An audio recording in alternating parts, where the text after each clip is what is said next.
El antiguo Egipto, una gran civilización cuyos orígenes permanecen rodeados de misterio. Aquí The Rock desde Egipto. Hace mucho calor para revelar la verdadera historia del rey escorpión. No estoy en Egipto, sino en el decorado de mi nueva película, El Rey Escorpión, que fue uno de los primeros gobernantes de Egipto. Era un tipo poderoso, carismático e increíblemente guapo. Más o menos como yo. Pero, ¿sabían que existió un verdadero rey escorpión hace más de 5.000 años? Los arqueólogos están empezando a conocerlo. Pero por lo que ya sabemos, este fue un tipo bastante malo. Su nombre era Rey Escorpión. Tenía la tumba más grande del barrio, y puede que incluso ayudara a inventar el lenguaje escrito. Hablamos de un hombre que pudo haber sentado las bases de una de las más grandiosas civilizaciones de la historia de la humanidad, e inspiró una de las mejores películas del celuloide. Les vamos a contar la historia del verdadero Rey Escorpión.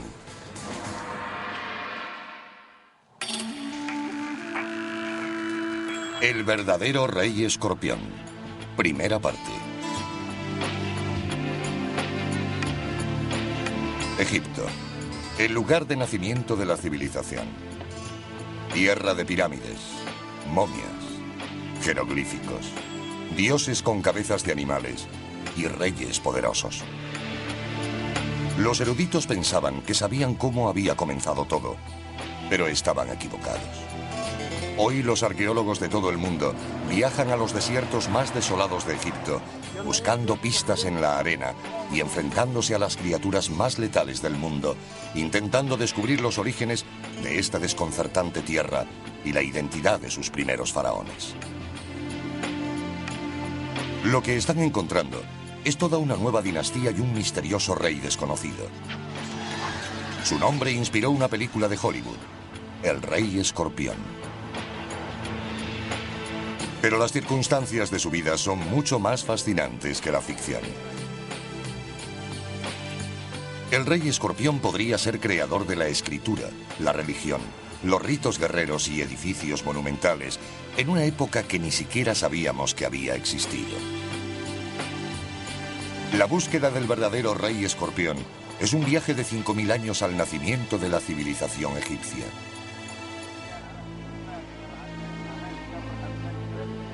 Egipto es una tierra tan vieja que ya era antigua en la época de la Grecia clásica y el Imperio Romano. En el año 0, el del nacimiento de Jesús, la civilización egipcia ya pertenecía al pasado. El antiguo Egipto dejó de existir con su último gran faraón, la legendaria Cleopatra. Solo tenía 39 años cuando murió, pero Egipto ya tenía más de 3.000 años. Se sabe mucho del fin de la civilización egipcia, pero poco de su nacimiento. ¿Cómo empezó todo? Para encontrar los orígenes del antiguo Egipto, debemos retroceder en el tiempo hasta el 3500 a.C., mucho antes del tiempo registrado. Las tribus nómadas se mueven por las fértiles riberas del río Nilo. A lo largo de cientos de miles de años, sus campamentos temporales se fueron convirtiendo en pueblos y ciudades. Los asentamientos forjan alianzas y rivalidades. Al sur se encuentra un sofisticado reino, cuyo nombre deriva de su situación en el curso superior del Nilo. Su gobernante lleva la bulbosa corona blanca del Alto Egipto. En el norte, donde el delta se abre al mar Mediterráneo, se alza su menos organizado homólogo, el Reino Bajo, gobernado por quien lleva la corona roja con lengua.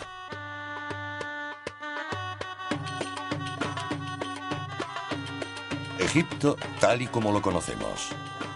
Tierra de pirámides, esfinges, momias y faraones, nace cuando el primer rey une los reinos Alto y Bajo.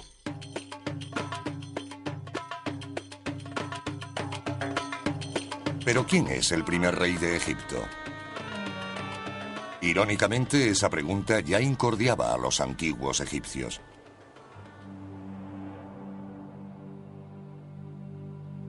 Para llevar la cuenta de sus gobernantes, los antiguos egipcios crearon la llamada Lista de Reyes, unos murales minuciosamente esculpidos en las paredes de los templos.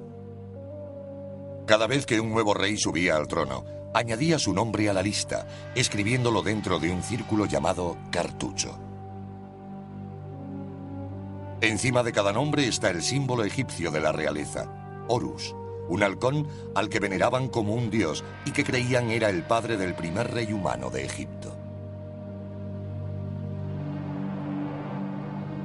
Esta lista es una pista esencial en la búsqueda del primer soberano de Egipto.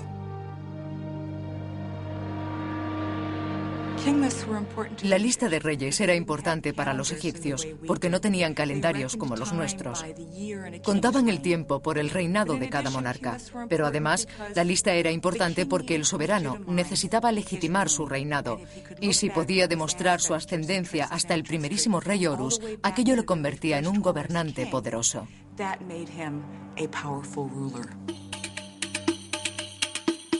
Tras conquistar Egipto, Alejandro Magno utiliza la lista de reyes para establecer una nueva dinastía de faraones griegos. Los reyes tolemaicos, de los que Cleopatra es la última gobernante de importancia, legitiman su reinado como griegos, grabando sus nombres en la lista de reyes, colocándose en el linaje de los grandes faraones de Egipto. Pero los tolemaicos también utilizan la lista como calendario, una puerta al pasado de Egipto. Por primera vez, registran la historia de Egipto en un lenguaje diferente al jeroglífico. De hecho, son los griegos quienes llaman a la escultura egipcia jeroglíficos, que significa grabados sagrados. El libro más importante sobre Egipto, escrito en griego, es la Egiptiaca, de 3 volúmenes. En el siglo II a.C., uno de los reyes tolemaicos encargó a un sacerdote llamado Manetón que escribiera la historia de Egipto. En ella se remonta 30 dinastías hasta llegar a la fundada por un rey al que llamó Menes, el primer rey de la primera dinastía. Pero ¿hasta qué punto es fiable la lista de reyes? En la época en que Manetón escribía la suya, intentaba trazar 3000 años de historia. Y para empeorar las cosas, solo conocemos su traducción de la lista de reyes por otros antiguos eruditos. La obra original se perdió.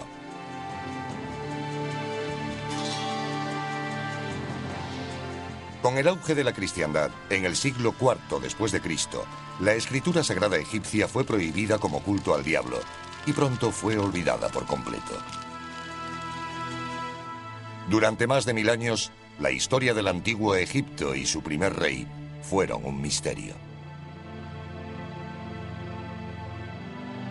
En 1799, mientras las tropas de Napoleón saqueaban los tesoros de Egipto, un soldado francés descubre una gran lápida, la Piedra Roseta. Estaba escrita en 3 idiomas: griego, demótico y egipcio antiguo.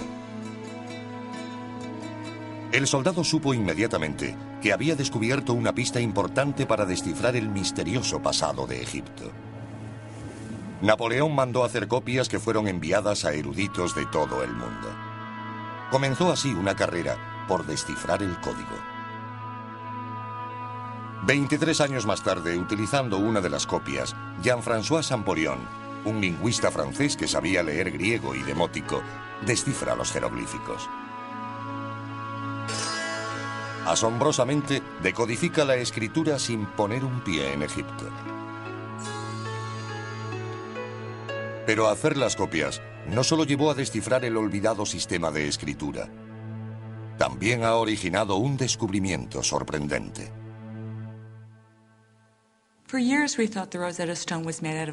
Durante años se pensó que la piedra Roseta era de basalto negro, pero recientemente ha cambiado de color y se ha vuelto gris y rosa. Se debe a que cuando fue descubierta, la entintaron para hacer las copias de las inscripciones. En los 2 últimos años, al acometer trabajos de conservación, se descubrió que el negro desaparecía para revelar un trozo de piedra de granito gris y no basalto negro, como hemos creído durante 200 años.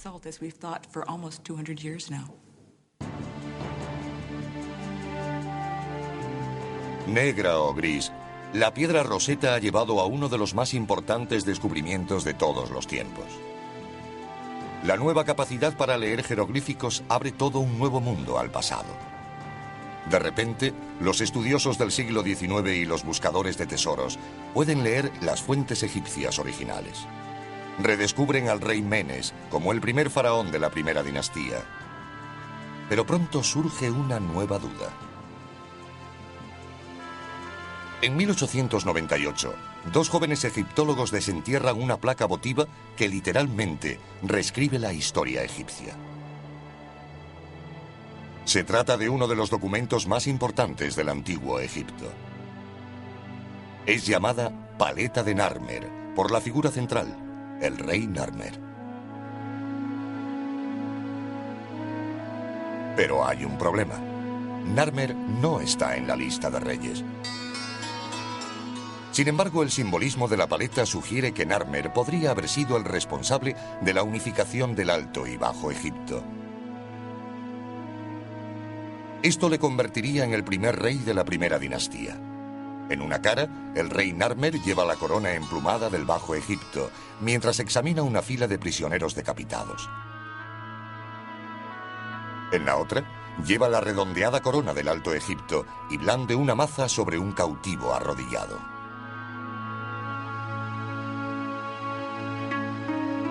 Entonces, ¿fue Narmer, un rey que ni siquiera está en la lista de reyes, el primero en gobernar sobre las 2 tierras? Este concepto de un verdadero unificador a principios de la primera dinastía parece más adecuado a Narmer. En base a su paleta y otros materiales encontrados, sabemos que eliminó toda oposición para un gobierno faraónico unificado de todo el país.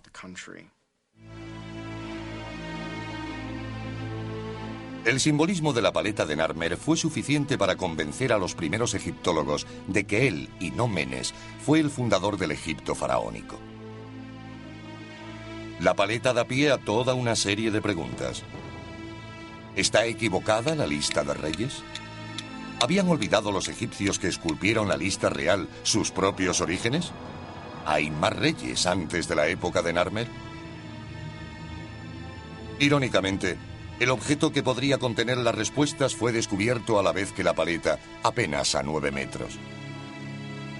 En él, un hombre desconocido se enfrenta a la imagen de un escorpión. Solo ahora, 100 años después de su descubrimiento, los egiptólogos han comenzado a identificar esta misteriosa figura. ¿Quién puede ser?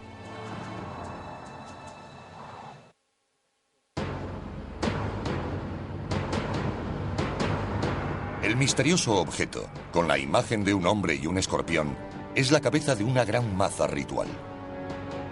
La maza, o garrote de combate, es uno de los símbolos más antiguos del poder real en el antiguo Egipto. A lo largo de 3000 años de historia, los reyes fueron representados haciendo pedazos los cráneos de sus enemigos con mazas. Las cabezas de las mazas usadas en combate tenían el tamaño aproximado de una pelota de béisbol, pero las rituales podían alcanzar el de un balón de baloncesto y pesar más de 9 kilos. La cabeza con la imagen del hombre y el escorpión es la más antigua jamás encontrada. ¿Podría ser la maza de otro rey desconocido? Solo ahora, más de un siglo después de su descubrimiento, los egiptólogos comienzan a entender su significado. La figura central de la cabeza de maza lleva la corona blanca del Alto Egipto y está participando en un acto ritual, probablemente abriendo un canal. Esta es la imagen más antigua de un rey llevando la corona blanca de Egipto. Otra primicia es la imagen del rey llevando agua a la tierra, que se convertiría en el símbolo de dar riqueza al pueblo en el Egipto faraónico. Colgando de la falda del rey hay otro símbolo faraónico, el rabo de toro. El rabo de toro probablemente simboliza al faraón adoptando los atributos del toro, siendo fuerte, viril y poderoso. Y esta es la prueba más antigua que muestra a un faraón de ese modo. Estas características seguirían representándose a lo largo de todo el periodo faraónico. Por toda la cabeza de la maza hay avefrías colgando de postes que representan diferentes regiones del Alto Egipto. El ave fría simboliza a los pueblos conquistados.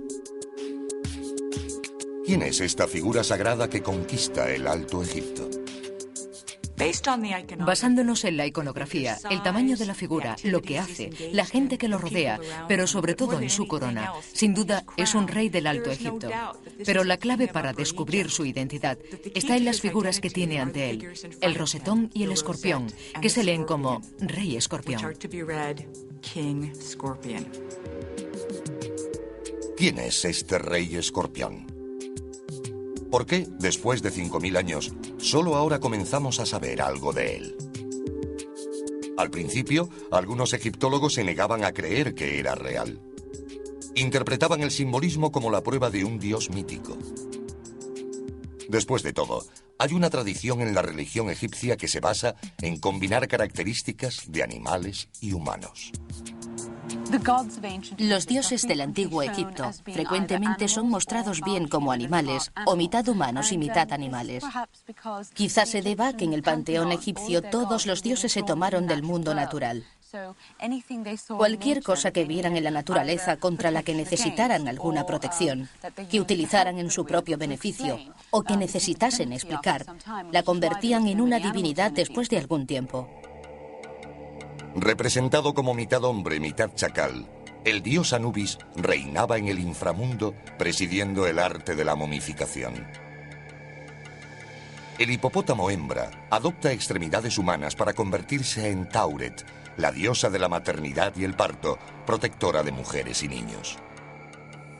Sobek, el dios cocodrilo, era el protector del faraón. Como animales sagrados, los cocodrilos eran criados y venerados en los templos y a menudo momificados después de la muerte. Pero los dioses no eran las únicas figuras que adoptaban atributos del mundo animal.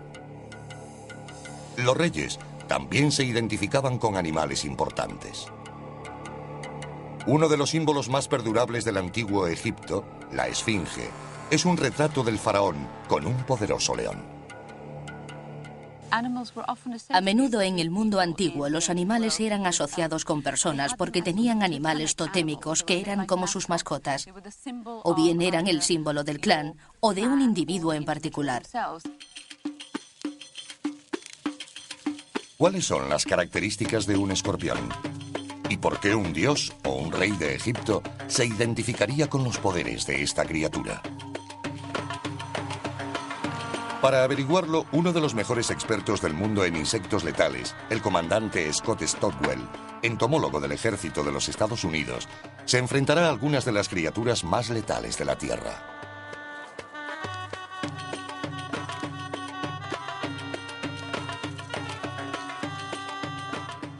Existen más de 1500 especies de escorpión con nombres como homicida del sur, emperador y cazador de la muerte.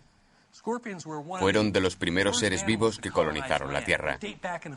Hay fósiles de más de 420 millones de años, unos 200 millones de años antes de que apareciera el primer dinosaurio. Desde entonces, han cambiado relativamente poco.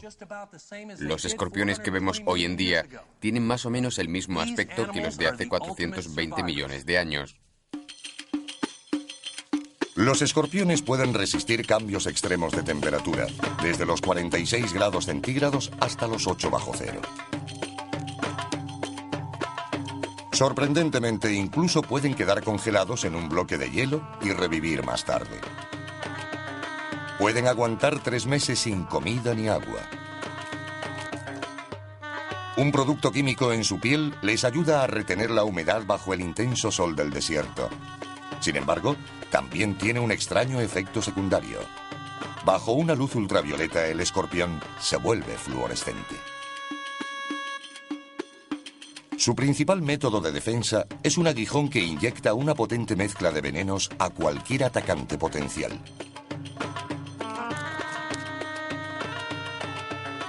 De las 1500 especies conocidas, 20 pueden matar humanos y varias se encuentran solo en Egipto. Este es un escorpión egipcio común. Su nombre científico es Androctonus australis, que en latín significa homicida del sur. El nombre es bastante apropiado, ya que tiene una gran cantidad de veneno neurotóxico muy potente. Este habría sido un animal común con el que los egipcios se topaban diariamente. Es muy rápido, un asesino silencioso, y es fácil comprender por qué el rey escorpión se identificaba con este animal. En la antigüedad, la gente perecía a menudo por la picadura de un escorpión. Pero si sobrevivían, durante unas horas se sentían a punto de morir. El dolor inmediato es parecido a golpearse el dedo con un martillo, o quizá como clavarse un hierro candente. Es muy desagradable y muy doloroso. Como los escorpiones inyectan un veneno neurotóxico en el sistema nervioso, la víctima puede sentir dolor por todo el cuerpo. Inmediatamente se siente dolor en las articulaciones, especialmente en los codos o en las axilas si pica en la mano, o en la ingle si lo hace en el pie. Puede sentirse una especie de hormigueo en el pecho, náuseas o salivación excesiva con un vapeo incontrolado. Algo desagradable para cualquiera. Estos son síntomas de una liberación excesiva de adrenalina, hormonas y presión sanguínea, que provocan arritmia cardíaca y colapso circulatorio.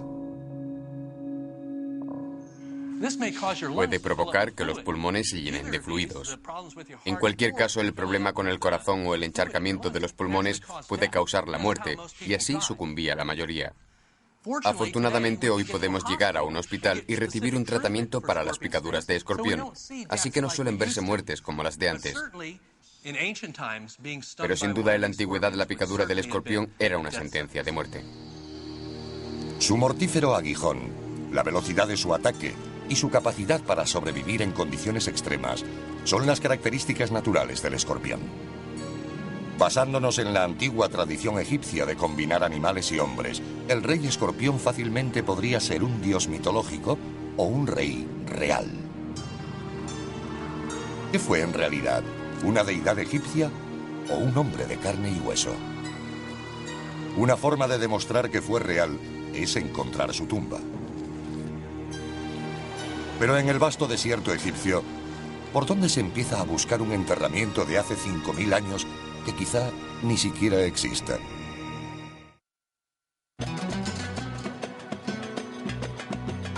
La actual Abidos.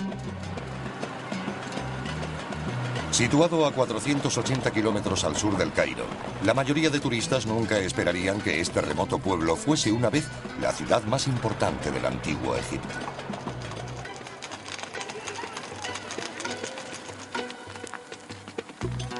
Aún hoy, en las afueras del pueblo, varios equipos internacionales trabajan para desenterrar pruebas de los primeros gobernantes de Egipto. Entre ellos se encuentra el del Instituto Arqueológico Alemán dirigido por Günther Dreyer. Millones de fragmentos. Estos fragmentos son los restos de vasijas de ofrendas de peregrinos que llegaron hasta aquí para adorar a Osiris, el dios de los muertos. Y estos fragmentos le han dado a Abidos su nombre moderno, el-Kab, madre de las vasijas. Limitado por un lado por las tranquilas aguas del río Nilo y por el otro por los imponentes riscos del desierto, Abidos, la necrópolis egipcia, una ciudad de los muertos, parece ser poco más que una ruina cubierta por la arena del implacable Sáhara. Pero fue una vez una fértil vega.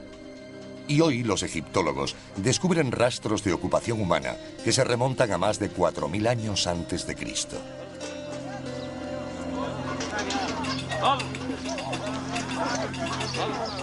Abidos era antigua incluso para los primeros egipcios.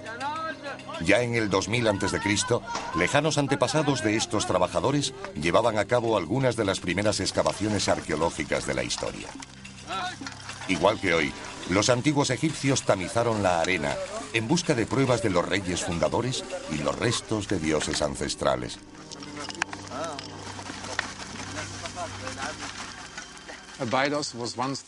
Abidos fue una vez el lugar más sagrado de todo Egipto, porque los egipcios pensaban que el dios de los muertos, Osiris, también fue enterrado aquí. Según la mitología, fue un antiguo rey de Egipto, por lo que era bastante natural suponer que había sido sepultado aquí. Y acometieron excavaciones a gran escala para encontrar su tumba. Pensaron que la habían encontrado y situaron aquí un lugar de culto. Todo egipcio devoto intentaba venir para hacer una ofrenda a Osiris. Y aquí podemos ver los restos de todas esas ofrendas, millones de fragmentos de vasijas. Más de 4.000 años de vasijas rotas. Vasijas hasta donde alcanza la vista. Cada fragmento representa una ofrenda de buen vino o aceite importado, traído por gente corriente que buscaba una vida segura después de la muerte.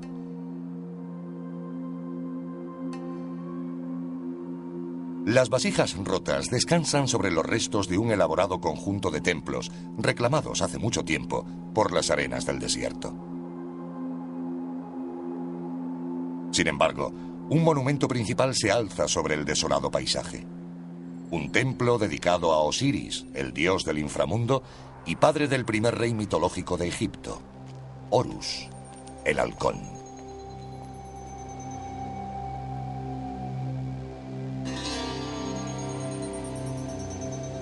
El templo de Osiris se compone de más de una docena de santuarios y altares.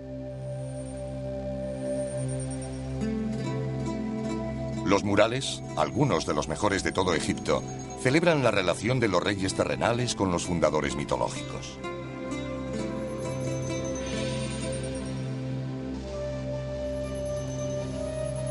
Cuanto más se adentra en el templo, más sagrada es la historia.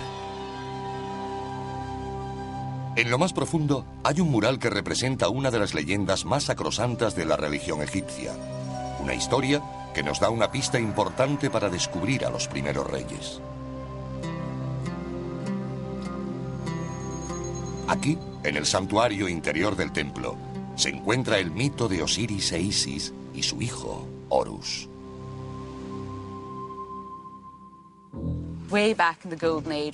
Hace mucho tiempo, en la Edad Dorada, cuando los dioses gobernaban Egipto, reinaba el dios Osiris, que estaba casado con su hermana Isis. Osiris era un rey bueno y justo, y todo el mundo le amaba, salvo su hermano Set, que cada vez sentía más celos de Osiris y su popularidad.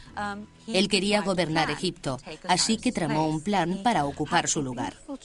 Ordenó que le hicieran un arca decorada con piedras semipreciosas del tamaño exacto de Osiris. Entonces, Set dio un gran banquete e invitó a todo el mundo.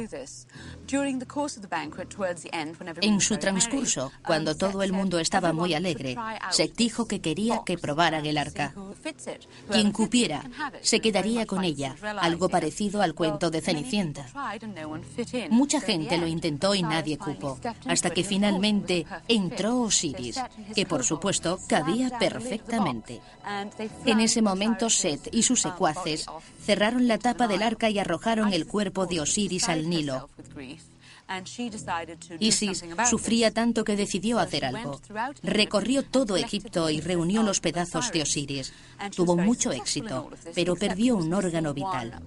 Al tener tantos conocimientos de magia, pudo crearlo de barro y así reanimar a Osiris, que enseguida revivió. Entonces, ella misma se convirtió en un milano real y copuló con Osiris para más tarde dar a luz a Horus, que acabó convirtiéndose en el faraón de Egipto. Son Horus y su padre Osiris, los fundadores mitológicos de Egipto, quienes dan a Abidos su significado sagrado. Asombrosamente, la búsqueda de tesoros y dioses mitológicos al final llevó a los arqueólogos al descubrimiento de los primeros reyes reales de Egipto. Una de las primeras excavaciones en Abidos tuvo lugar en 1895. Cavaron en 160 tumbas en 4 días. Afirmaron haber encontrado la verdadera tumba de Osiris. Mostraron una calavera que aseguraron era del dios y se marcharon. Más tarde, un inglés, Sir Flinders Petrie, llegó al lugar. Aunque rechazaba la idea de que Osiris hubiera sido enterrado aquí, sospechaba que Abidos pudiera contener las tumbas de los primeros reyes de Egipto. Pero, ¿cómo demostrarlo? Petrie pensó que la abundancia de fragmentos de vasija podría dar una pista. Petrie utilizó los diferentes tipos de alfarería que se usaban en el Egipto prehistórico como una herramienta para crear una cronología relativa de este periodo, del que no existe constancia escrita. Observando cómo aparecían estos diferentes tipos de vasijas en los grupos de tumbas que excavaba, fue capaz de establecer una secuencia del desarrollo en alfarería que posteriormente dividió en 49 etapas numeradas. Petrie fue el primer egiptólogo que asoció las pruebas materiales, la alfarería de las tumbas y las propias tumbas a la lista de reyes. Comparando su cronología de cerámica con la lista de reyes del antiguo Egipto, Petrie confirmó que estos eran los sepulcros de los reyes de la primera dinastía. Los situó en las últimas etapas de su línea cronológica, de la 31 a la 49. Sospechaba que en alguna parte de Abidos podían encontrarse las tumbas de reyes incluso anteriores a los de la lista.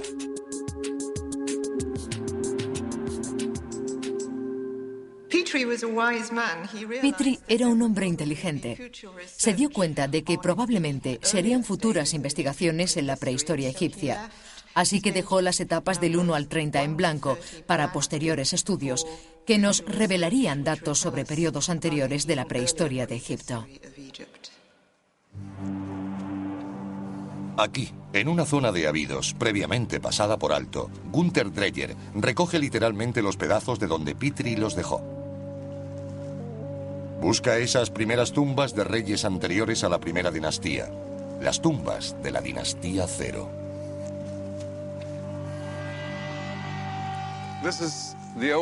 Esta es la parte más antigua de la necrópolis real de Abidos. Se obtuvo muy poco de las primeras excavaciones. Observamos que hay muchos fragmentos en esta zona, como este, y decidimos volver a investigarla.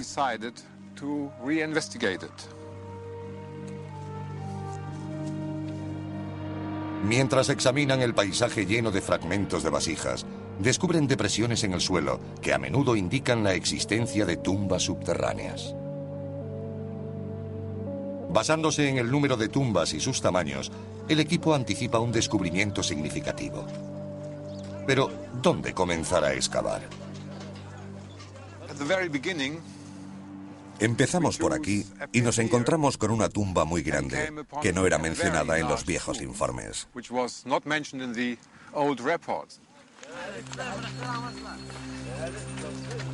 Comienzan a cavar. Y pronto, justo bajo el nivel del desierto, el equipo descubre la primera pared de ladrillos de barro. A medida que se retira la arena, pueden ver que la pared forma parte de una enorme cámara subterránea. Desentierran más ladrillos, más paredes y más cámaras, hasta un total de 12. Esta no es una tumba ordinaria. Es la tumba predinástica más grande encontrada. De hecho, es comparable en tamaño a algunas de las de los reyes de la primera dinastía. Entonces, ¿de quién es? Por desgracia, probablemente en la antigüedad, la tumba había sido saqueada. Falta la momia. Los pocos objetos que quedan son llevados al centro de operaciones de la misión alemana en Abidos, donde Dreyer y su equipo examinan las pruebas. La cámara grande contenía vestigios de un santuario de madera y estaba conectada a las demás por medio de pequeñas endijas a modo de puertas. Pensamos que este grupo de 9 cámaras era la representación de un palacio. Algunas todavía estaban llenas de alfarería. Había un tipo especialmente interesante porque no era egipcio, sino importado. Alfarería traída de Palestina. Jarras de vino, cientos de ellas. Estas jarras de Palestina indican que las rutas de comercio internacional ya existían. Cientos de vasijas importadas deben significar que la tumba pertenece a alguien de gran riqueza y poder. Encontramos unos objetos de marfil como este o este. Uniendo las piezas, forman un juego de mesa. Obviamente, temían que la vida después de la muerte fuese algo aburrida y estaban equipados con juegos. Uno de los objetos de marfil de un juego parecido a los dados es exactamente igual a uno encontrado en la tumba del rey Tut, enterrado 2000 años más tarde. Dreyer sospecha que, de hecho, esta es la tumba de un rey desconocido de Egipto. Finalmente, encuentra el símbolo definitivo del poder real. Dentro de la cámara grande encontramos en la esquina un cetro de marfil que nos indica que sin duda esta era una tumba real. El cetro, con forma de un bastón de pastor, se convertirá en un símbolo de poder faraónico durante los siguientes 3000 años. Mediante la prueba del carbono 14, Dreyer determina que este es el cetro intacto más antiguo jamás encontrado en Egipto. Con el antiguo cetro en mano, Dreyer cree haber descubierto a un rey anterior al tiempo de los reyes. ¿Cuál es su nombre? Descubrimos muchos fragmentos de alfarería, algunos completos, con inscripciones en tinta. Y los más importantes son aquellos en los que aparece la imagen de un escorpión.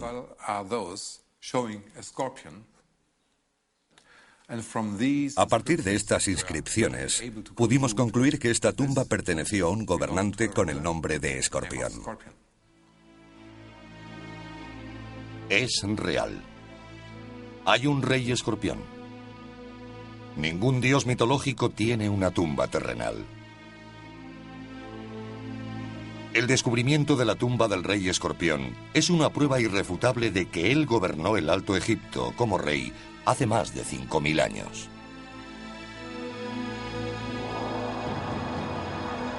Pero fue rey antes de la época de los reyes, y su descubrimiento da lugar a toda una nueva dinastía, la dinastía Cero. ¿Quién es el rey escorpión? ¿Qué papel desempeña en el nacimiento del antiguo Egipto, una de las más grandiosas civilizaciones que el mundo ha conocido?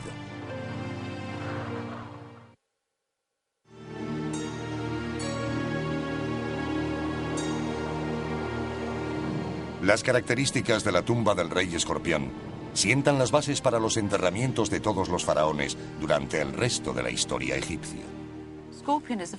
Escorpión fue el que inició lo que se convirtió en una práctica dinástica. Y en su enterramiento, que tiene más de 5000 años, incluyó una reproducción de su propio palacio. Así creaba una casa para su alma que sería eterna. Aunque simple en estructura, es fácil ver cómo, por primera vez, la tumba del rey escorpión crea un plan arquitectónico para alcanzar la otra vida. Imita el palacio en el que vivía para acoger su cuerpo tras la muerte. Acabada, la tumba es cubierta con arena con forma del montículo primigenio del que, según la religión egipcia, fue creado el mundo. Además de su significado espiritual, la tumba también fue diseñada para proporcionar al rey todos los bienes materiales que necesitaría en la otra vida. Escorpión, probablemente un rey muy importante según el tamaño de su tumba, fue enterrado con gran solemnidad, rodeado de muchos objetos funerarios. Por supuesto, hoy quedan muy pocos porque fueron robados en la antigüedad. Damos por supuesto que la mayoría de los faraones tenían comida, bebida, jarras con aceites y ungüentos, y mucho oro y piedras semipreciosas. El único rey del que tenemos una idea aproximada de lo que tenía en su enterramiento fue Tutankamón. Su tumba no había sido saqueada, así que nos hacemos una idea de la riqueza, del gran número de objetos y oro depositados junto a un faraón. Cada generación de reyes llevará más allá el concepto y el diseño básico del rey escorpión. Y a lo largo de los siglos, los enterramientos reales evolucionarán hasta las pirámides. Durante 500 años se inhuma en Abidos a los sucesores del rey escorpión. Y el equipo de Günther Dreyer está abriendo todas las tumbas una por una. Este enterramiento ha sido excavado totalmente y parcialmente restaurado. Hay una escalera que baja hasta la cámara mortuoria. Ahora está cubierta de arena. Es la tumba más elaborada de la primera dinastía, la tumba del rey Den. Aunque la tumba del rey Den fue construida 300 años después de la muerte de la del rey escorpión, comparte la misma estructura básica. Un gran foso cuadrado cavado en el suelo, rodeado de muros de ladrillos de barro. Aquí había otra puerta cerrando la entrada. Y ahora pasamos a la cámara mortuoria.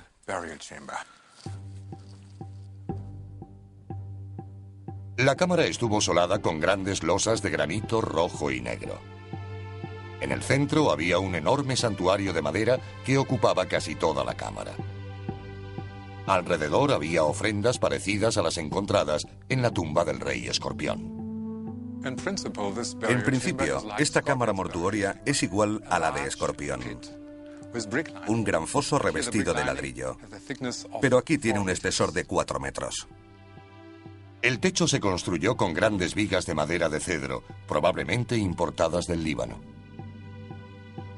Por encima del techo, como en la tumba de Escorpión, había un montículo de arena representando al montículo primigenio.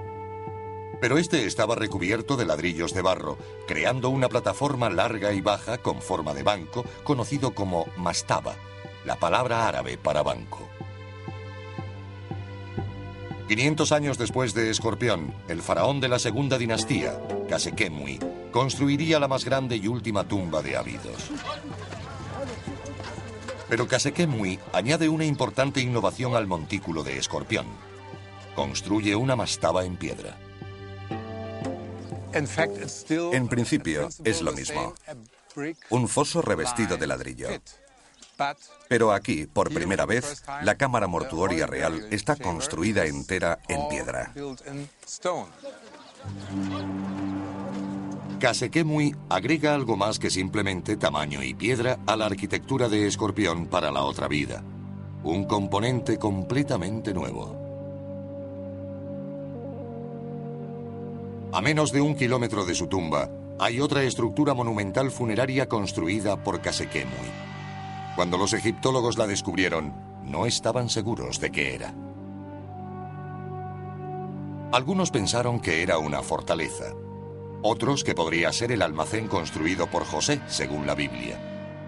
Posteriores investigaciones demostraron que este enorme recinto funerario pretendía ser la casa de la eternidad de Khase-Khemui. Está construida con ladrillos de barro similares a los utilizados en la tumba del rey Escorpión. De hecho, hoy se sigue utilizando la misma fórmula. Se mezcla tierra, paja y agua. Se le da forma y se seca al sol.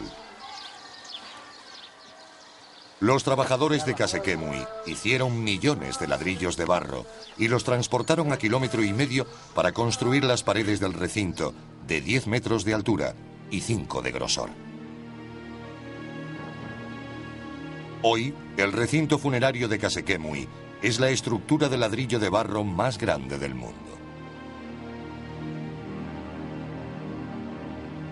Ciertamente, El monumento causa honda impresión al hombre que literalmente añade el siguiente paso a la arquitectura para la otra vida del rey escorpión: Imhotep, el arquitecto de la primera pirámide de Egipto.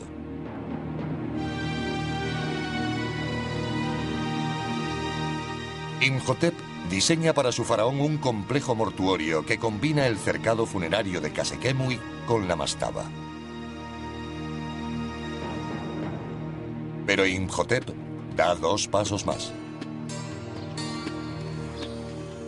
En lugar de muros de ladrillo de barro, utiliza piedra. Y en lugar de construir una sola mastaba, las apila.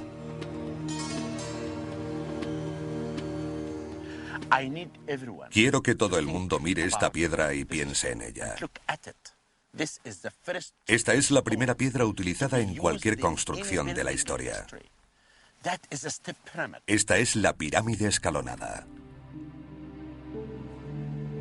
La pirámide escalonada cambia la imagen de Egipto para siempre.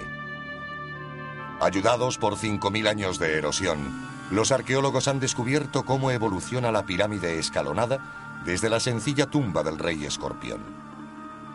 Imhotep comienza con el simple banco o mastaba. Luego le da un acabado de caliza blanca, quizá porque originalmente nunca pensó en construir algo más alto. Pero entonces decide apilar una mastaba de piedra sobre otra hasta alcanzar 6 niveles.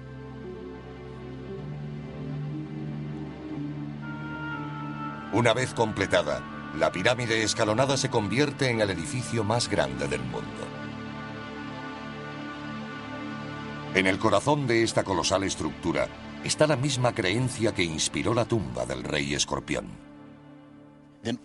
A lo largo de esta evolución, las construcciones, desde la mastaba de Abidos hasta las grandes pirámides de Giza, han estado destinadas al enterramiento de los reyes para la otra vida.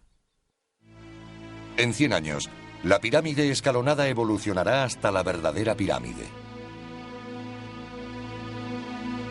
Y durante los siguientes 1000 años, los faraones construirán pirámides para asegurar su viaje a la otra vida. La construcción de las pirámides alcanza su punto álgido en Giza, casi 2500 años antes de Cristo. Con una altura de 152 metros y unos 240 metros de ancho, la Gran Pirámide de Keops es la estructura de piedra más grande del mundo y debe su propia existencia a la sencilla tumba de ladrillos de barro del rey escorpión.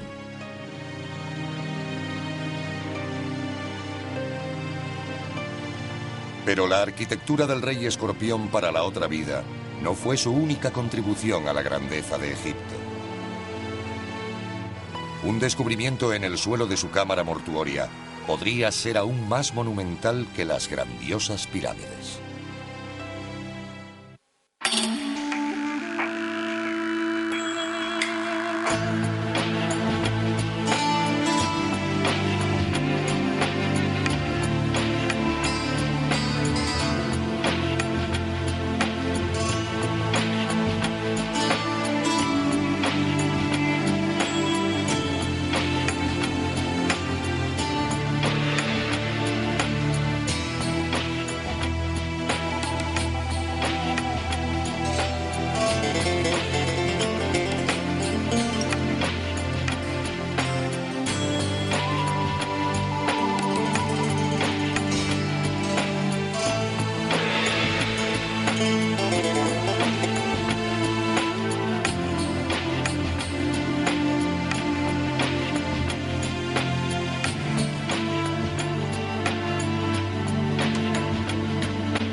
El verdadero rey escorpión.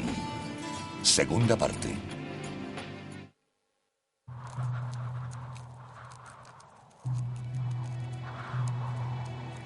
Lo que Gunther Dreyer y su equipo encontraron en el suelo de la tumba del rey escorpión cabe perfectamente en una caja de zapatos.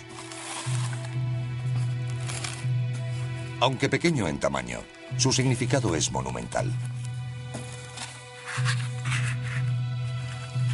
Lo que encontraron son etiquetas de hueso y marfil del tamaño de sellos postales, 160 en total. Cada una de las etiquetas del rey escorpión está grabada con sencillos dibujos: árboles, pájaros, serpientes y elefantes. A primera vista, los grabados parecen dibujos primitivos, parecidos a los encontrados en cuevas y alfarería prehistóricas. En las pinturas rupestres, una imagen es lo que es. Un pájaro significa pájaro. Pero las etiquetas del rey escorpión quizás signifiquen algo más. La primera pista que Dreyer advirtió es que muchas de ellas contenían más de una imagen. Una intrigante complejidad para unos grabados tan primitivos.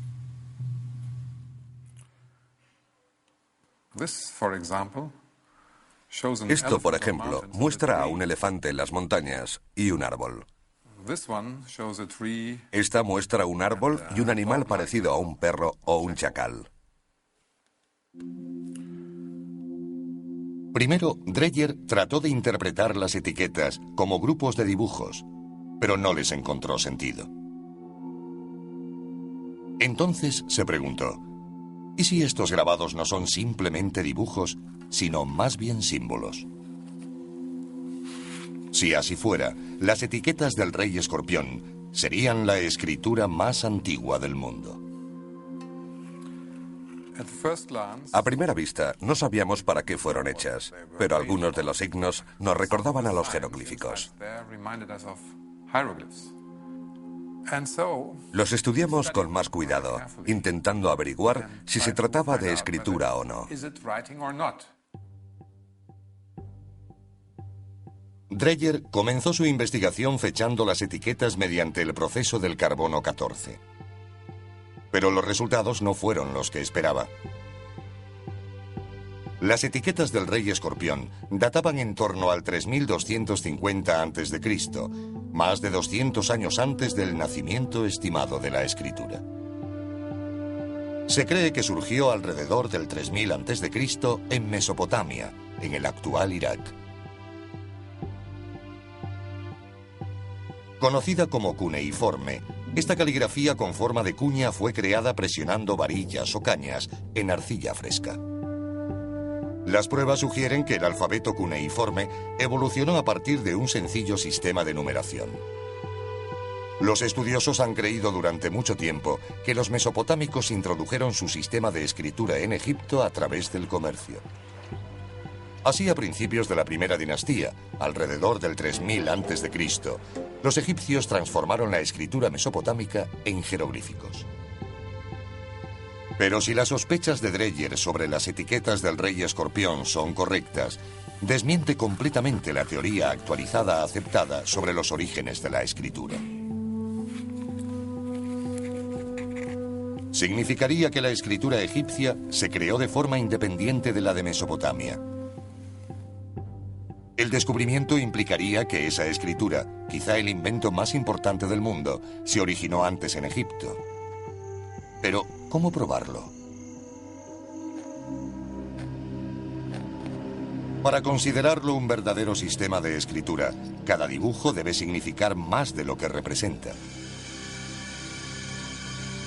Una serpiente debe ser más que una serpiente. Debe representar un valor fonético. En otras palabras, una serpiente debe representar una letra del alfabeto.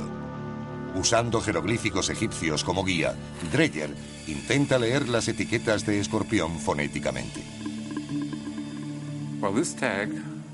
Esta muestra a un elefante en las montañas.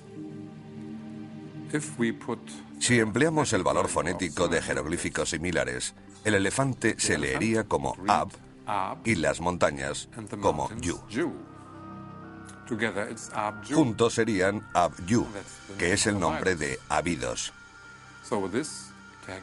Así, estos grabados pueden leerse como una temprana escritura jeroglífica. Tal y como Dreyer había esperado, el elefante y las montañas funcionan como letras del alfabeto.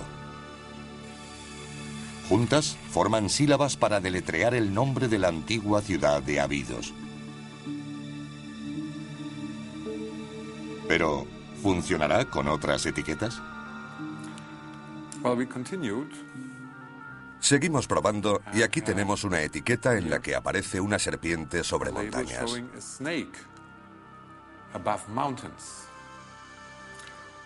En la escritura jeroglífica, el valor fonético de la serpiente es ya. Las montañas, como hemos visto antes, se leen como yu. Al lado hay un signo que nos recuerda al que significa noche. Un horizonte con un rayo. Su valor fonético sería Garech. Así que podemos leer Yu Garech, montañas de la oscuridad. Dreyer se dio cuenta de que el signo para montañas, Yu, aparece en varias etiquetas. Hay otras en las que aparece el mismo grupo, formado por una serpiente encima de las montañas. Pero al lado no está el signo para oscuridad, sino un pájaro.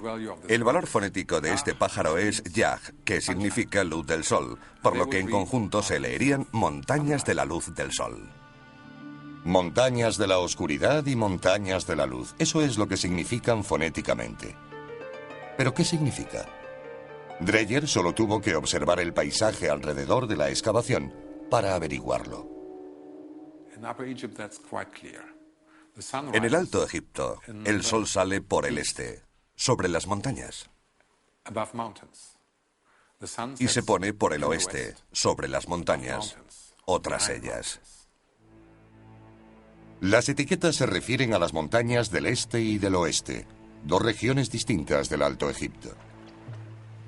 Dreyer está seguro de estar leyendo las escrituras más antiguas del mundo. Estas etiquetas solo pueden ser entendidas como escritura fonética.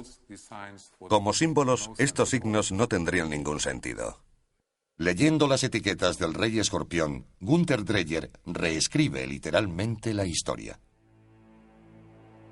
Estas demuestran que los jeroglíficos egipcios eran un sistema de escritura completo anterior al cuneiforme mesopotámico.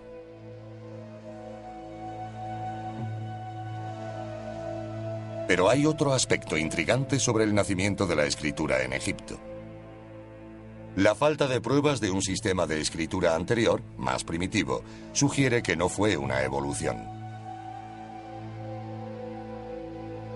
Ya que la escritura aparece repentinamente en la época del rey escorpión, fue quizá una invención por encargo.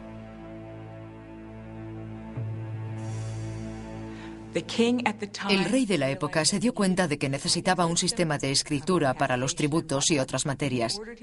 Ordenó a sus cortesanos que lo crearan y así lo hicieron. No se trata de un desarrollo lento. Prácticamente fue inventado de la noche a la mañana. Quizás sea prematuro decir que fue el rey escorpión quien ordenó la invención de la escritura. Pero las etiquetas de su tumba demuestran claramente que entendió la necesidad de escribir y tuvo el poder para hacerlo.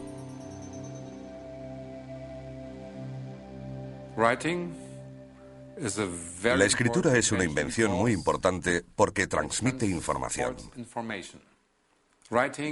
Escribir es una manera de informar sobre los acontecimientos.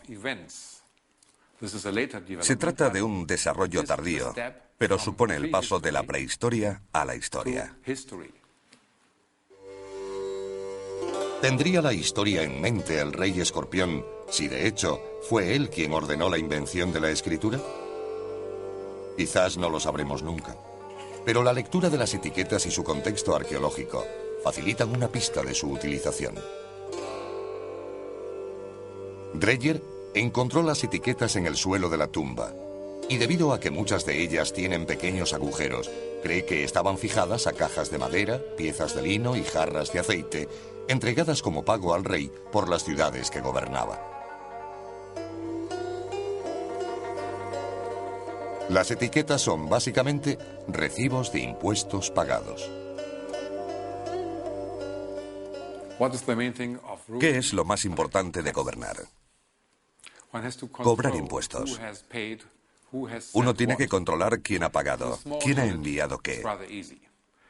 Con pequeñas cantidades es fácil, pero cuando la cifra es mayor, la cosa se complica. Tuvieron que inventar y desarrollar un sistema para guardar información, y ese fue la escritura. En las manos del rey escorpión, la escritura se convierte en una herramienta para acumular riqueza y poder. Pero con esa riqueza y poder vienen las rivalidades, y el rey debe utilizar al ejército para proteger su reino y sentar las bases para la unificación de todo Egipto.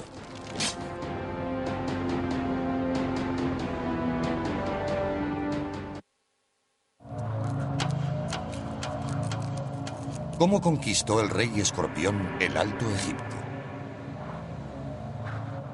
La respuesta reside a lo largo del curso natural del Nilo, en una zona donde el río gira bruscamente al este para sortear el desierto occidental. Llamado Kena, este territorio fue un importante centro de actividad en el mundo antiguo. El egiptólogo John Darnell, de la Universidad de Yale, ha estado explorando la zona durante más de una década. Hoy muestra un descubrimiento que puede desvelar los misterios de la subida al poder del rey escorpión y ser el documento histórico más antiguo de Egipto y probablemente del mundo.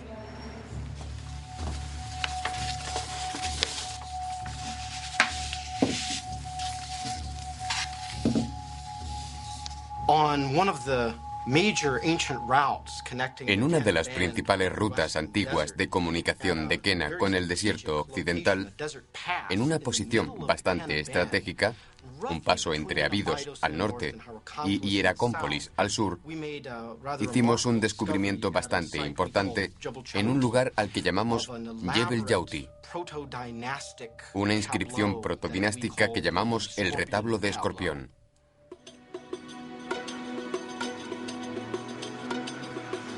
Mientras John Darnell descifra las inscripciones en Yale, su esposa, Deborah Darnell, pasa gran parte del año en el campo, explorando antiguas rutas y reuniendo nuevas pruebas. Darnell practica lo que ella llama arqueología de guerrilla, protegiendo el lugar de vándalos y ladrones, así como de la arena, el viento y la erosión, los enemigos naturales de su frágil descubrimiento.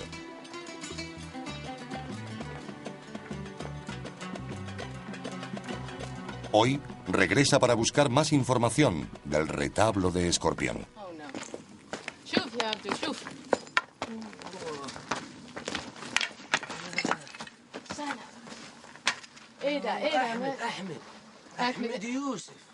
Alguien ha grabado su nombre sobre la inscripción. Ni siquiera son ladrones.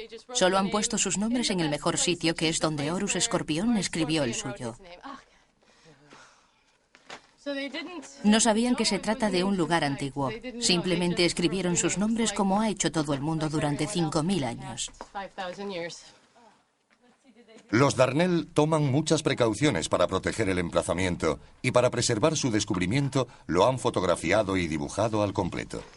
Una inspección más minuciosa revela la extensión de la pintada. Esta parte no ha sido tocada. Veamos. Las inscripciones antiguas están grabadas tan profundamente que en realidad no hemos perdido tanto. Pero era tan bonita. Aquí está la parte más importante, que está bastante bien iluminada. Y aquí está el halcón, Horus, sobre el escorpión. Incluso a la luz del sol, los grabados de 5.000 años de antigüedad son difíciles de ver. Pero los adiestrados ojos de los Darnell pueden reconocer los débiles contornos en la parte inferior de la escena. La figura parece ser un primitivo escorpión, sobre la que hay un rudimentario grabado de un halcón. ¿Se refiere esta inscripción al rey escorpión? Si es así, nunca se había encontrado algo parecido. El retablo detalla un acontecimiento histórico específico y está dispuesto de una forma interesante. Primero tenemos un halcón con un cuerpo más bien triangular sobre un escorpión. Esto es muy importante. Parece ser la primera vez que se utiliza el nombre del dios Horus como título real. Parece decirnos que el autor de estos acontecimientos es un hombre llamado Escorpión, u Horus Escorpión, exactamente. El nombre de Horus, como el término romano César, es otra palabra para designar al rey. El título identifica a Escorpión con Horus, el halcón, el dios de la realeza egipcia.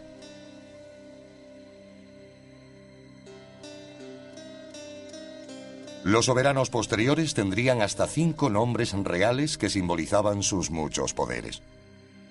Pero el nombre de Horus seguirá siendo utilizado por todos los monarcas en los siguientes 3000 años.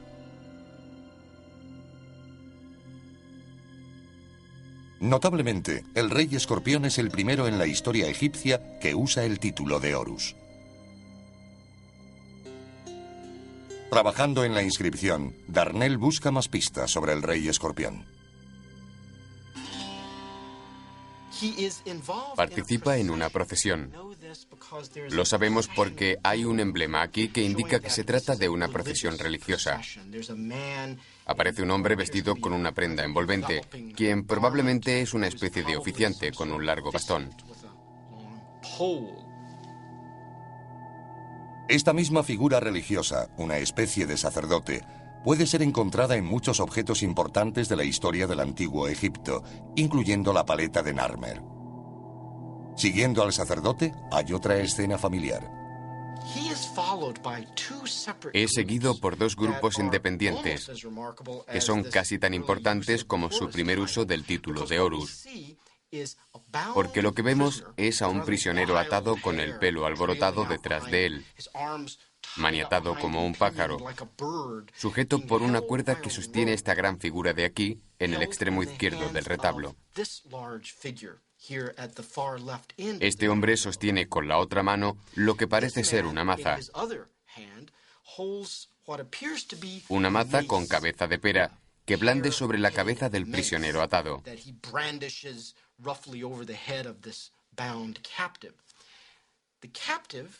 El cautivo parece ser identificado. Detrás de él hay una cabeza de toro sobre una especie de poste, como si su nombre o emblema totémico fuera cabeza de toro en una vara. Darnell piensa que cabeza de toro en una vara podría ser el nombre del rey de Nakada, una antigua ciudad rival situada en el Nilo entre Hieracómpolis y Abidos. ¿Y quién es el conquistador del rey de Nakada? El hombre que lo controla y que, por consiguiente, protagoniza la escena, no es otro que el gobernante, blandiendo su maza con la que despacha a los enemigos. Horus Escorpión. Aunque de naturaleza primitiva, el grabado muestra una imagen de poder muy importante: el rey esgrimiendo la maza sobre un cautivo. Destinada a convertirse en prototipo para reyes posteriores, la misma escena aparecerá en objetos y paredes de templos durante el resto de la historia egipcia. Pero la imagen del retablo de Escorpión es la escena de violencia más antigua que puede ser asociada a un acontecimiento histórico específico. El significado es claro. Todo el acontecimiento recibe un sello protojeroglífico, una cigüeña con una cría de serpiente bajo el pico, que significa victoria. El retablo de Escorpión, aunque primitivo, podría ser la inspiración para la paleta de Narmer, esculpida 200 años después. Sus temas principales son idénticos. El rey vencedor golpea la cabeza de su rival y lo celebra con una procesión de victoria. La mayoría de los egiptólogos creen que la escena de la paleta de Narmer representa un acontecimiento histórico real. ¿Podría suceder lo mismo con el retablo de Escorpión? Aquí tenemos un acontecimiento histórico real que simboliza la victoria de Horus Escorpión sobre el ejército de Nakada. Y esta misma victoria, junto con la subsiguiente procesión de vuelta a Abidos, parece haber ocurrido aquí mismo, en Jebel Yauti. Si Darnell está en lo cierto, el cuadro de Escorpión podría ser el primer documento histórico conocido de suma importancia.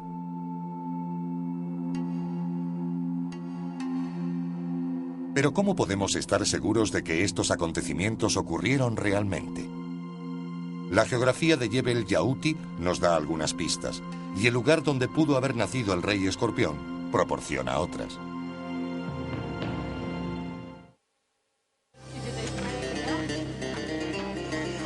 Jebel Yauti, el lugar donde el rey Escorpión grabó su retablo de victoria, está situado a medio camino entre Abidos, que queda al norte, e Hieracómpolis, al sur. Pero Jebel Yauti está más cerca de un tercer centro principal del Alto Egipto, Nakada. Aquí, en Nakada, convergen las más importantes rutas comerciales.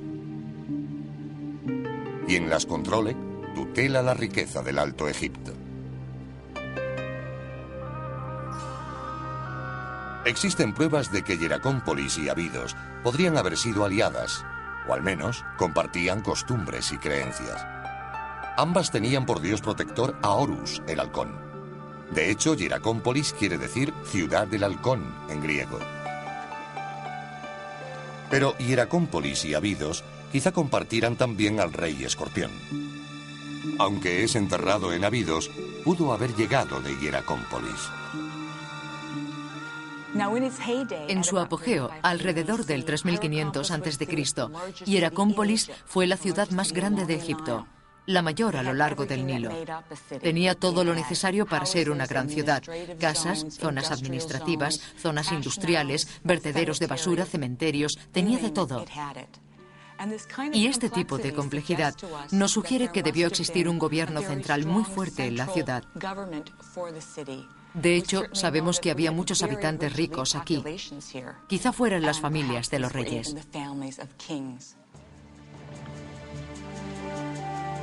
En este ambiente favorable, las semillas de la política, el arte, el comercio y la religión, en resumen, de la sociedad, fueron sembradas para florecer rápida y abundantemente. En Hieracómpolis, los arqueólogos han encontrado las momias más antiguas de Egipto y los restos de su primer templo. Aunque la estructura no ha podido ser recuperada, templos posteriores por todo Egipto reflejarán los mismos elementos arquitectónicos básicos. Esta es una maqueta del templo de Hieracómpolis que data del 3500 a.C. aproximadamente. Hemos podido reconstruirlo basándonos en los restos encontrados, principalmente fosos, y en dibujos del mismo periodo, que nos dan buena prueba de que podemos reconstruirlo de este modo. Este tipo de arquitectura continuó usándose a lo largo de toda la historia egipcia y se convirtió en modelo para los lugares sagrados en los templos.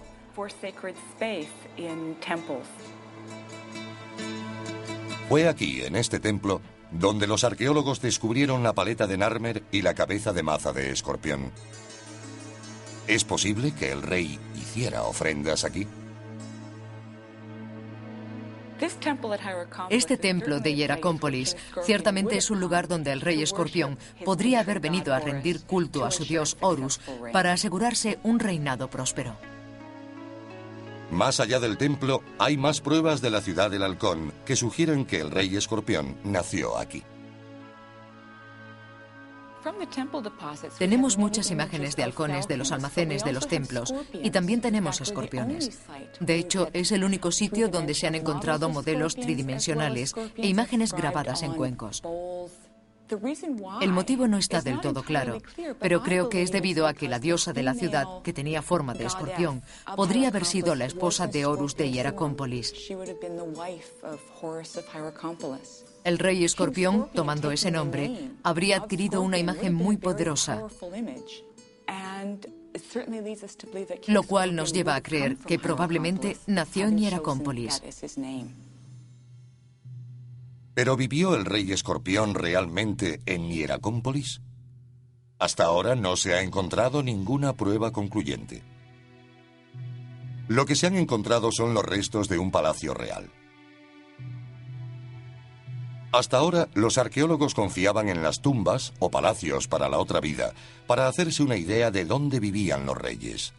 Pero ahora, basándose en las tumbas, el arte y los pequeños restos, los arqueólogos pueden construir un modelo del único palacio para vivir de este periodo egipcio jamás descubierto.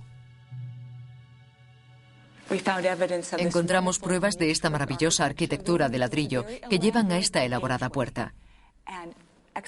Las excavaciones que hicimos debajo desvelaron muelles de carga e instalaciones de almacenamiento.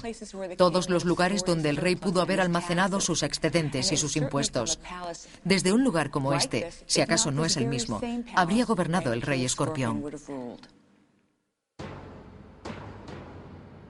Probablemente este palacio del rey escorpión en Hieracómpolis sea el modelo en el que se basa su palacio para la otra vida, en Abidos. Con lazos tanto en Hieracómpolis como en Abidos, el rey escorpión habría sido el hombre adecuado, en la época adecuada, para dirigir a una fuerza unificada contra los ejércitos de Nakada. Una batalla por el control de las valiosas rutas comerciales y riquezas terrenales, pero también una batalla cósmica entre dioses. Hieracómpolis y Abidos comparten a Horus, el dios halcón que emana de Osiris. El protector de Nakada es Set, el dios del caos, enemigo de Osiris. Hieracómpolis y Abidos tienen poderosos líderes mostrados en escenas de sus reyes presidiendo procesiones ceremoniales.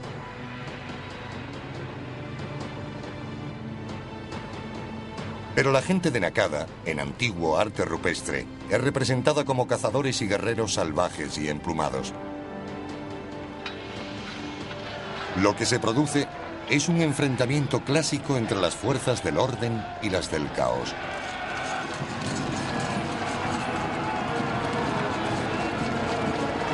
Una cosa es cierta: quien quiera que gane la batalla, controlará la riqueza y el poder del Alto Egipto.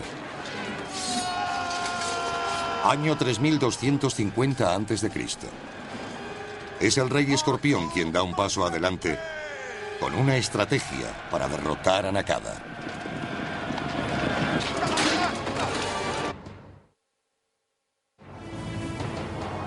¿Cuál es la estrategia del rey escorpión para derrotar a Nakada?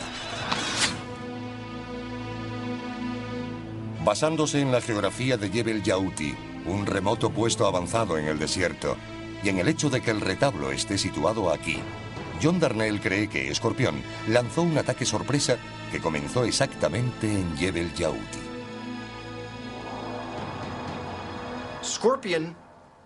La elección de Escorpión de atacar por el desierto se basaba casi con seguridad en el elemento sorpresa. Nakada tiene un gran ejército en el Valle de Nilo y podría haber esperado que si Abidos atacaba, Escorpión llegara por el Nilo desde el norte. Pero este no se acerca a Nakada por el Nilo. En lugar de eso, conduce a sus tropas a través del desierto y se esconde detrás de Jebel Yauti. El Jebel, o montaña, es uno de los únicos lugares por el que las tropas pueden subir o bajar de la altiplanicie del desierto.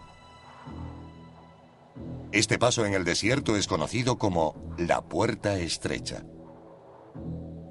Y detrás de esta puerta, el rey Escorpión espera con su ejército. Escorpión intenta lanzar su ataque por la parte posterior de Nakada, llegando a través del desierto.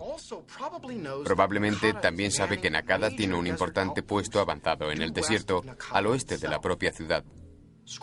Escorpión puede atacar por el desierto y evitar cualquier contacto con los ejércitos del Valle de Nilo de Nakada.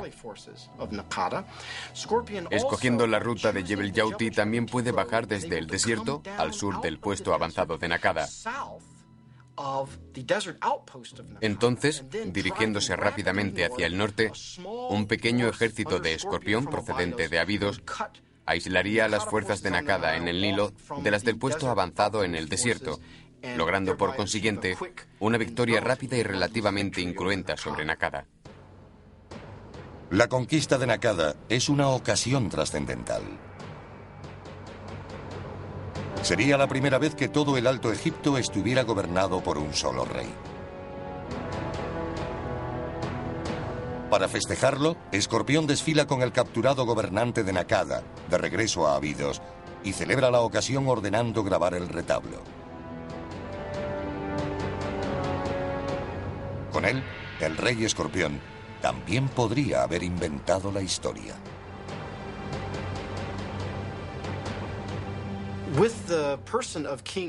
Con la persona del rey Horus Escorpión, nos encontramos en el vértice entre prehistoria e historia. El propio retablo y numerosos elementos de su tumba, en Abidos, muestran el nacimiento de la escritura jeroglífica.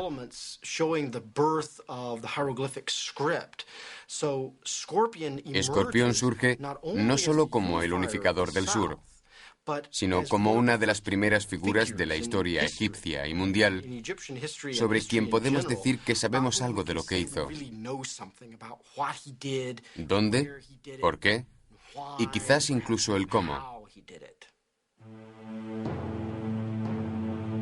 El retablo de Escorpión demuestra ser tan importante como la paleta de Narmer para ampliar nuestro conocimiento sobre la unificación de Egipto. Los egiptólogos han creído durante mucho tiempo que fue Narmer quien logró la unificación tras una gran batalla. Las nuevas pruebas aportadas por el retablo sugieren que el proceso comenzó mucho antes.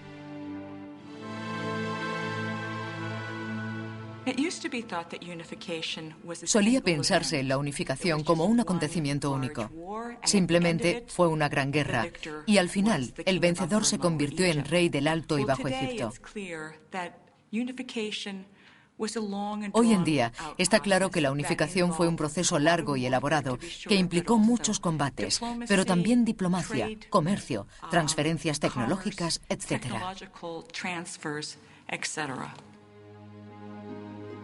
El retablo establece la victoria del rey Escorpión sobre Nakada como el primer paso conocido hacia la unificación del Alto y Bajo Egipto.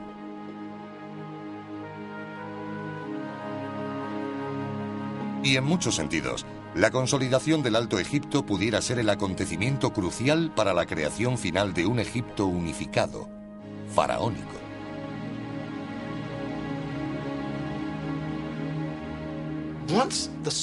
Una vez que el sur del país es unificado, una vez que el Alto Egipto es un solo reino, la dominación del norte por el sur puede considerarse un hecho de antemano.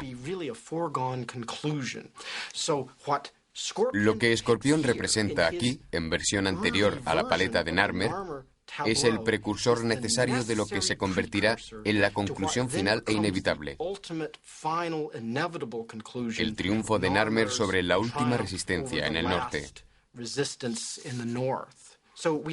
De modo que tenemos los orígenes de la historia faraónica, los elementos básicos de la religión faraónica, la parafernalia e incluso la escena del rey blandiendo su maza sobre las cabezas de sus enemigos cautivos. En muchos sentidos se puede decir que la historia faraónica, al menos simbólicamente, comienza con el retablo de Escorpión. El rey Escorpión gobernará un país rico. Abrirá rutas comerciales hasta el actual Afganistán.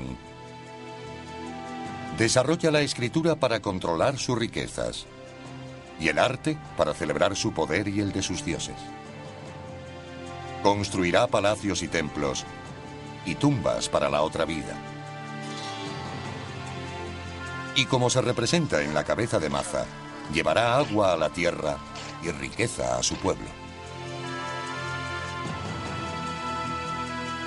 Es el rey Escorpión quien sienta las bases de la más grandiosa civilización que el mundo ha conocido.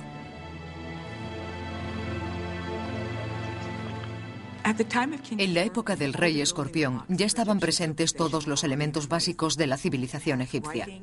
Había escritura, había arquitectura monumental, Existía una creencia en la otra vida. Había un sistema de arte que permanecerá prácticamente igual durante los siguientes 3000 años y una creencia perdurable en la importancia del rey para el gobierno y para la dirección del universo egipcio. En conjunto tenían todo lo necesario para crear una de las civilizaciones más duraderas del mundo. Mientras los arqueólogos perseveren en su búsqueda de los orígenes del antiguo Egipto, y a medida que salen a la luz más pruebas, los eruditos continuarán reescribiendo los libros de historia.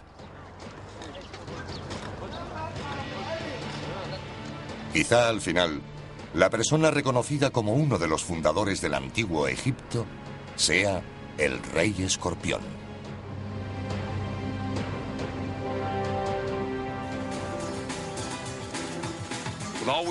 Con todo lo que hemos aprendido del Rey Escorpión, apenas rascamos la superficie. Los arqueólogos siguen ensamblando la historia de todo el periodo predinástico. Hay al menos otras 10 tumbas reales aún por excavar en Abidos. Con tanto por descubrir de todos los gobernantes anteriores o posteriores, ni siquiera estamos seguros de que existiera un único Rey Escorpión. Se cree que algunos de los objetos que os hemos mostrado podrían pertenecer a 2 reyes diferentes. Pero al menos sabemos que hay un solo Rey Escorpión en el cine. Soy yo, y me gustaría verles entre el público. Soy The Rock. Gracias por acompañarnos.